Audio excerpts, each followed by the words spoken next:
Through glimpses into the past, unseen aspects of human life and events demand to be seen. Some images carry profound mysteries that even the brightest minds are left pondering. Some hold secrets no one can solve, including creatures who possess devastating power. Did you know a single photograph can alter your understanding of history? Let's journey back in time to uncover the charm and oddities of Victorian beach etiquette. A look inside the Victorian bathing machine. Going to the beach in Victorian times was a mix of fun and very strict rules of behavior. Back then, a bathing machine was created, which was pretty important for keeping things proper. These were like small wooden cabins on wheels that people used to change into their swimsuits without anyone else seeing them. It might sound silly to us now, but back then, making sure no one saw you in your swim clothes was taken very seriously. These cabins showed just how much Victorians cared about being proper and making sure men and women stayed apart on the beach. From the late 1700s to the 1800s, you'd see these bathing machines all over the beaches in Britain. They looked like tiny houses with a door to get in and sometimes little windows with curtains. Inside, there was barely enough room to change your clothes, with maybe a bench and some hooks for your things. Using these machines was a whole process. You'd go in, change into your bathing outfit, and then the machine would be moved by horses or people into the water. This way, you could get into the sea without anyone seeing you. This was especially important for women, since showing even a small part of your leg was a big no-no. The beach was split up for men and women, sometimes even using flags or signs, and they even bathed at different times to keep them apart. The bathing machine was like a moving screen that let people enjoy the sea while still following the strict social rules. Even Queen Victoria had her own fancy bathing machine with a toilet and nice decorations. This made bathing machines even more popular because if the Queen had one, it must be good. Her version was fancier than what regular people used. What people wore to swim back then also tells you a lot about Victorian values. Women wore huge, heavy outfits that covered them up completely, and men wore big woolen suits that covered a lot more than today's swimsuits. As time went on and people started to relax about these rules, bathing machines became less common. By the early 1900s, people began to mix more freely on beaches, and the strict clothing rules got looser.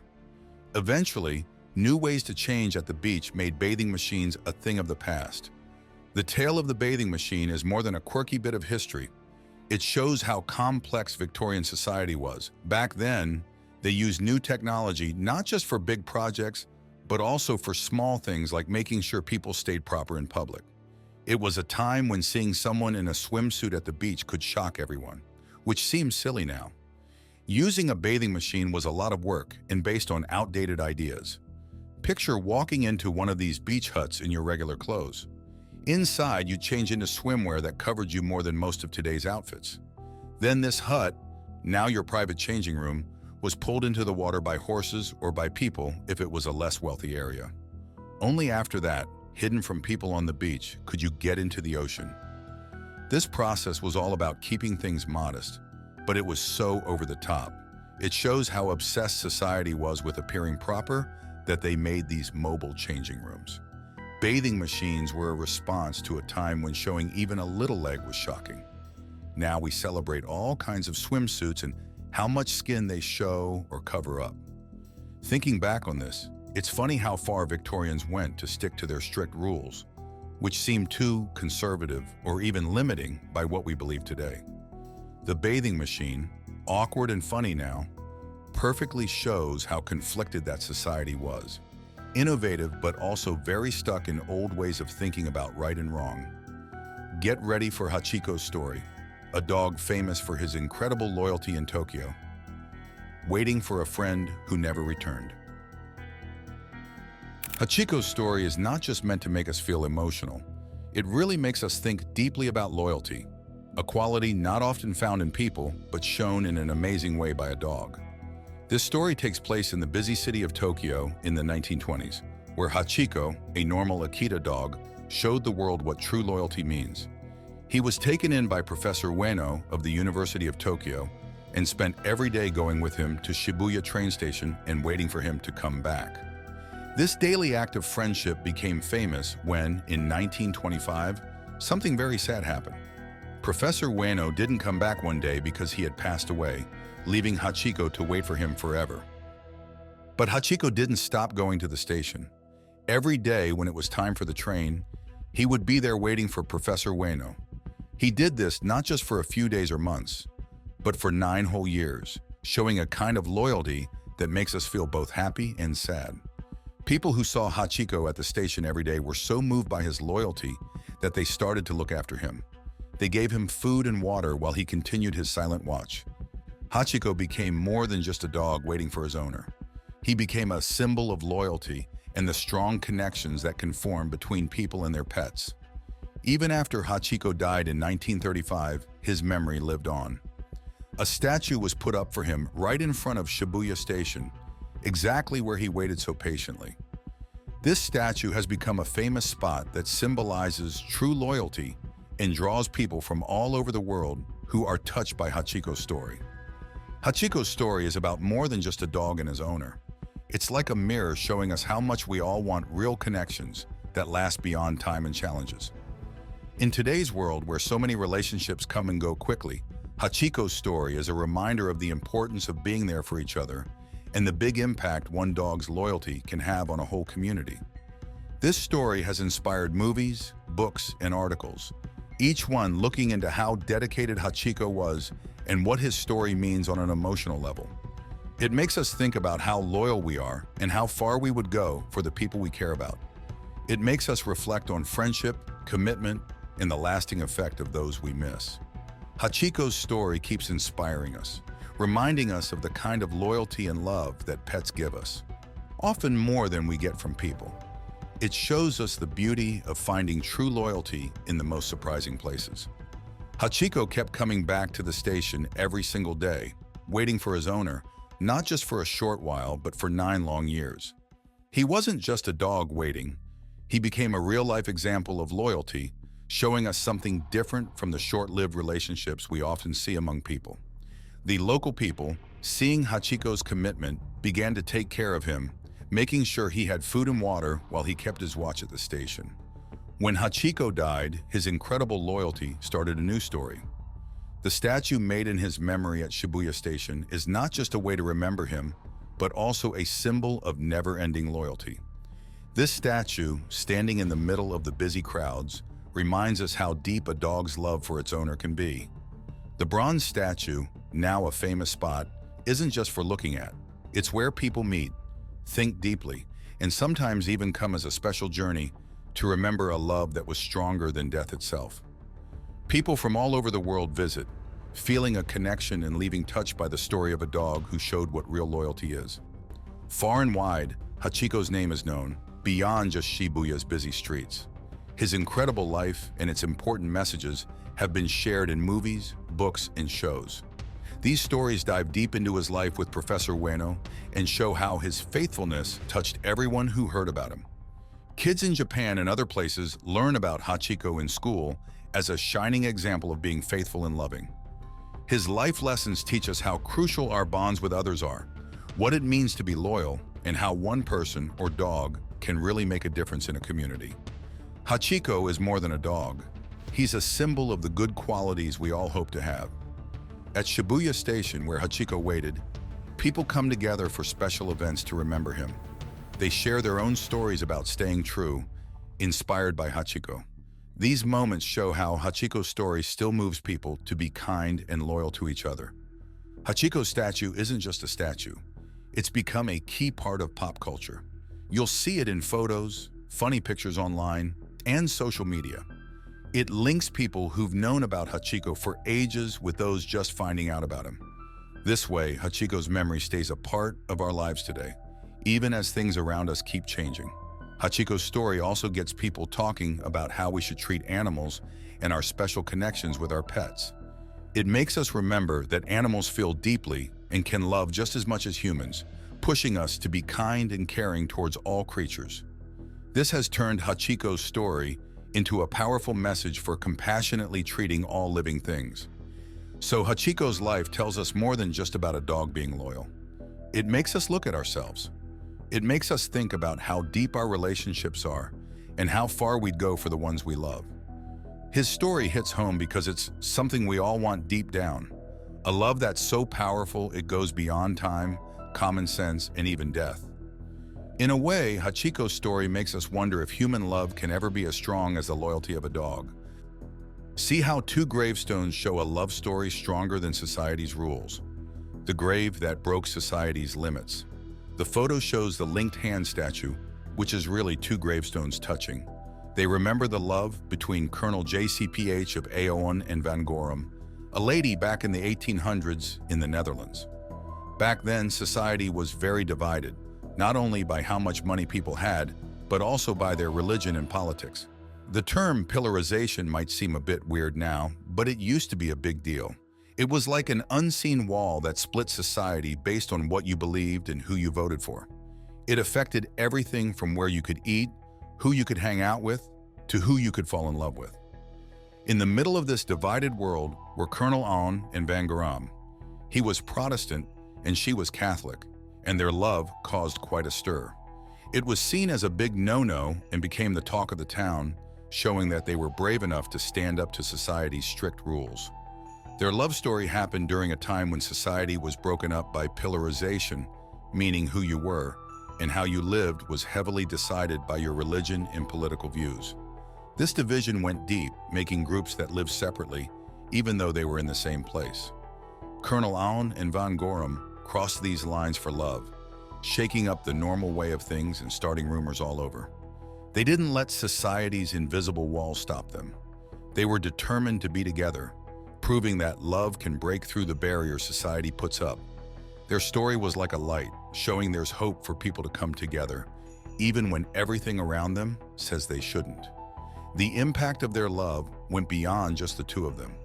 It touched the whole society. They were both criticized and admired, showing just how complicated it can be when two people challenge society's norms.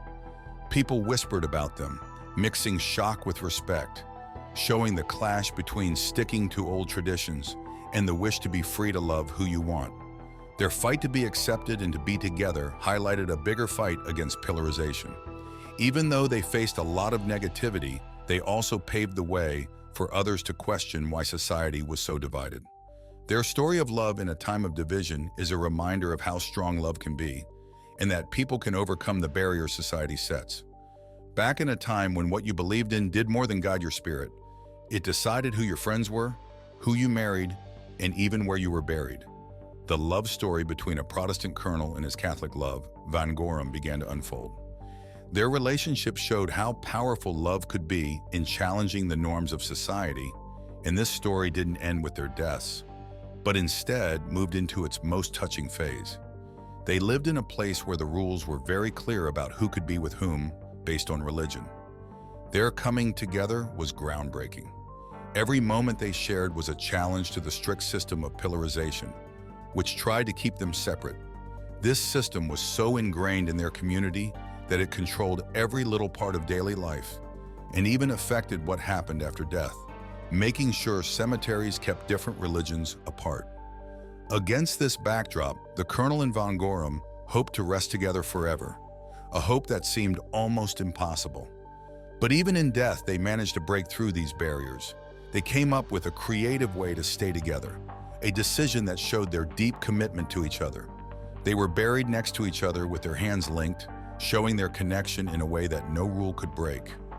This act wasn't just about them. It was a strong message against the social restrictions of their time. This act of joining hands, even in death, was their final act of rebellion. A smart way to use a loophole in a system that tried to separate them. It was like they outsmarted the rules that made their lives difficult, making sure they would stay together forever.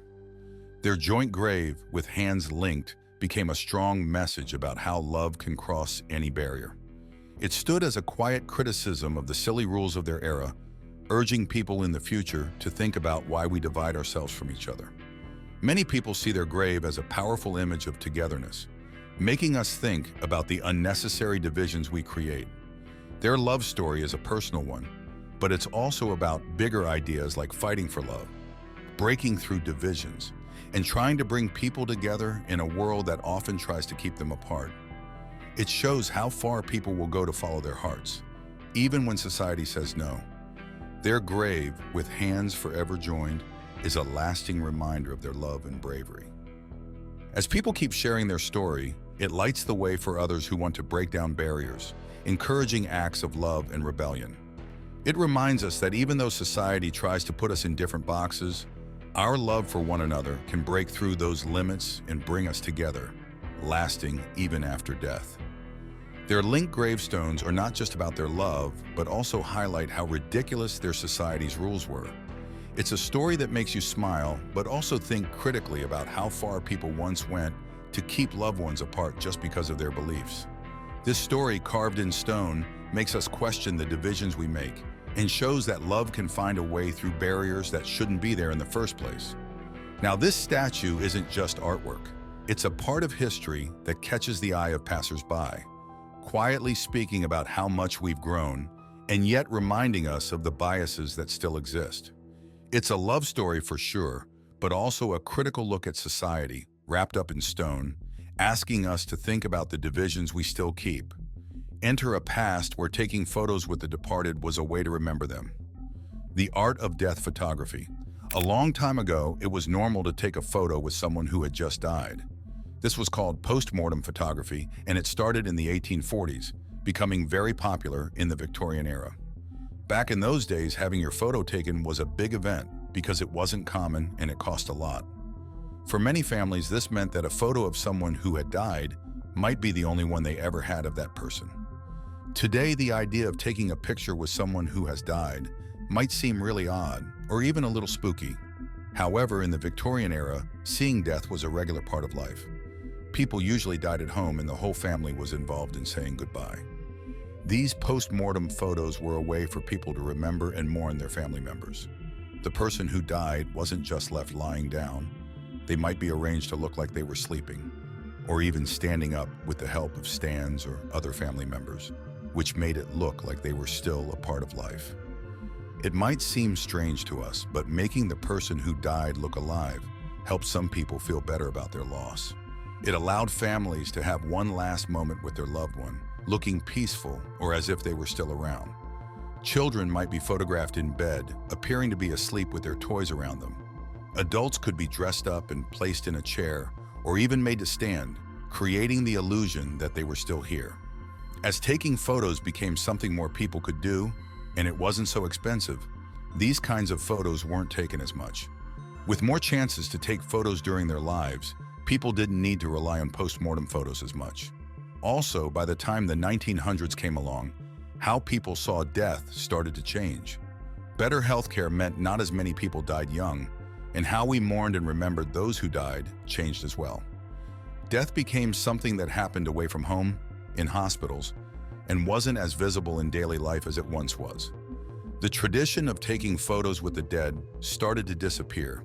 This wasn't just because cameras were easier to get, or because of better healthcare, but also because of how society's views on death and mourning changed.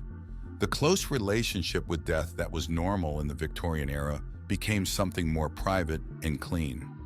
Thinking about this now makes you wonder how people in the future will look at how we deal with losing someone. We don't take photos with the dead anymore, but the ways we remember them show what we think about death and mourning. Moving from post-mortem photos to other ways of remembering shows how our views on loss and memory have changed with new technology and changes in society. In trying to make the scene meaningful, families would dress their loved ones in their nicest clothes and include items that were important to them or their children. As cameras became something many families had, the unique practice of post-mortem photography slowly went out of style. Changing feelings about death and the way we mourn, together with health improvements that let people live longer, meant that fewer people felt the need for these photos as the 1900s went on. The way Victorians approached death really highlights their unique perspective on it. To us today, their attitude might seem overly sentimental, yet also kind of grim. It's definitely something to think about, but it also makes us a little skeptical. You can't help but ask why their way of dealing with death was so different from ours. Their attempt to make deceased people appear alive in photos says a lot about their struggle to accept death or their methods of coping with loss. Death was far more visible back then. It wasn't something hidden. It was a part of daily life. Families looked after their ill and dying at home, and mourning was an open process. This visibility of death forced people to find their own ways to manage grief and memorialize the deceased. One unique approach was post-mortem photography, which made it common to take a picture with a dead family member. These photographs served as keepsakes, especially when photographs were a luxury.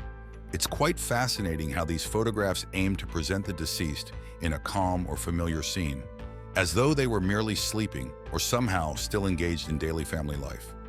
Children were often depicted in their beds, seemingly taking a nap, surrounded by their favorite toys. Adults were dressed up and positioned in chairs, arranged as if they could just open their eyes at any moment. Over time, as cameras became more accessible, the demand for these types of photographs diminished. Society's perception of death started to evolve. Advances in healthcare reduced the number of deaths from previously common diseases, and the customs surrounding mourning adapted. Death transitioned to being something that occurred away from the home, primarily in hospitals, making mourning a more private experience. This transformation in the approach to death signifies a wider societal change. The intimate and public nature of Victorian death customs was replaced by a more secluded and invisible method. It seems like society decided to relegate death to the background, reducing its visibility and discussion. Reflecting on post-mortem photography and other Victorian habits offers insight into how our attitudes towards death and mourning have shifted.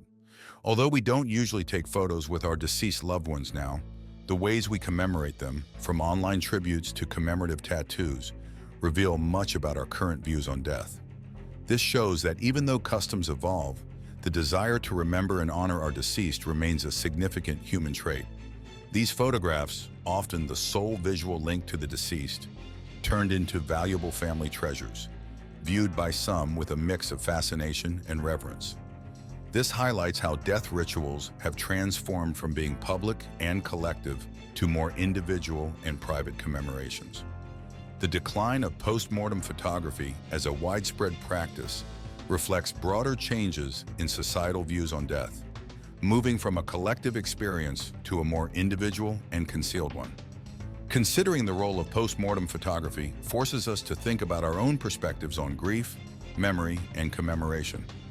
It urges us to examine our discomfort with death and the methods we employ to immortalize those we've lost. Learn how we went from huge, room-sized hard drives to tiny storage we can carry, starting with a groundbreaking invention from 1956, the price of progress. Imagine stepping back into the early 20th century and chatting about keeping thousands of pictures and files on something as tiny and light as a pair of socks. People back then would probably look at you like you were from another planet. This little thing might be mistaken today for a modern gadget, maybe a speaker or a small computer, but actually, it's just a hard drive. Yes, believe it or not, what we now effortlessly slide into our pockets was once an invention that amazed everyone.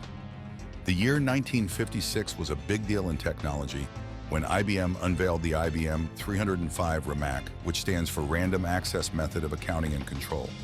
This wasn't just any new tech gadget, it was the beginning of a whole new chapter in storing data, being the first ever hard drive available for businesses to buy. And calling it big hardly does it justice. Imagine a device as large as 2 refrigerators side by side, weighing more than a ton. Moving it required not just a couple of strong people, but forklifts and cranes. This giant of technology was a huge step forward. Before it came along, companies had to rely on older, slower ways of keeping data, like punch cards and magnetic drums, which just couldn't do as much. The RAMAC changed everything by letting people get to any piece of stored data fast, without having to go through everything one by one. This was a big deal back then. Even though it was massive, the RAMAC could only hold about 5 megabytes of data. Today, that's so small it's laughable. You can't even fit one good quality photo in that space. But at the time, 5 megabytes let businesses do things they couldn't do before, storing more information than ever. Bringing in the RAMAC really shook things up for businesses. It made keeping track of data and handling business tasks much quicker and easier, especially for banks. It was a game changer for how financial stuff was recorded and looked after. Running the RAMAC was a special job.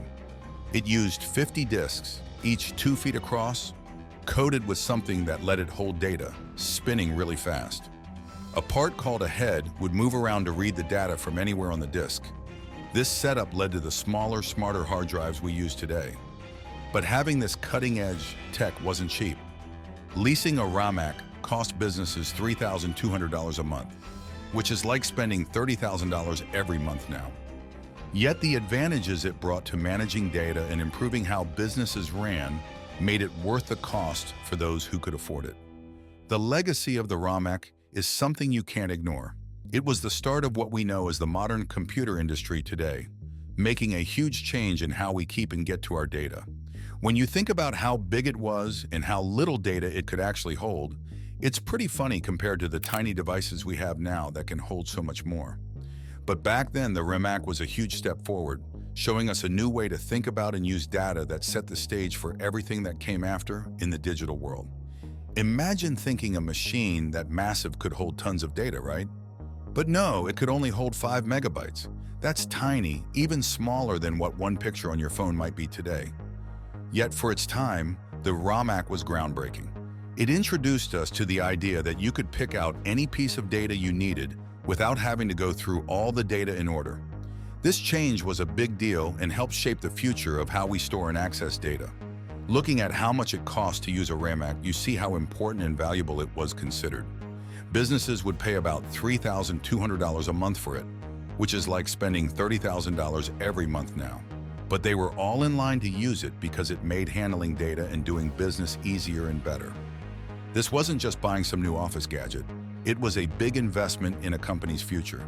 The ROMac changed the game by letting businesses access their data fast and in a new way. Before this, data was kept in order, so if you needed something at the end, you had to go through everything first. The ROMac got rid of that problem, making it quicker to process information. This was especially important for businesses that dealt with a lot of data and needed it fast, like banks and insurance companies. They found the ROMac super useful for keeping track of money, managing accounts, and making sure everything was right. It made things more accurate and faster, which was a huge improvement. Even though it was expensive, the technology you got from leasing a ROMac was worth it. Remember, computer technology was just starting out in the 1950s, and the ROMac was leading the way. Businesses that could afford it weren't just getting some new equipment. They were getting ahead in how to do business better and differently. The ROMac also showed a move towards making business processes digital and automatic, helping start what we think of as the digital business world today. The companies that went for the ROMac were the first to try out these new technologies that promised to change the way business was done completely. The willingness of businesses to pay a lot for the ROMac tells us something important about technology and business. When there's a chance to really change things for the better, companies are ready to invest. We've seen this happen over and over with different technologies, right up to the cloud computing we use today. Deciding to use a ROMac was about seeing the bigger picture. Businesses knew that the faster data access, better efficiency, and smarter decision-making the ROMac offered were more valuable than the cost. This kind of forward thinking was a key moment, showing how much innovation matters in moving forward. Now, considering how much data we deal with today and the advanced technology we have to manage it, ROMac's pioneering role is even clearer.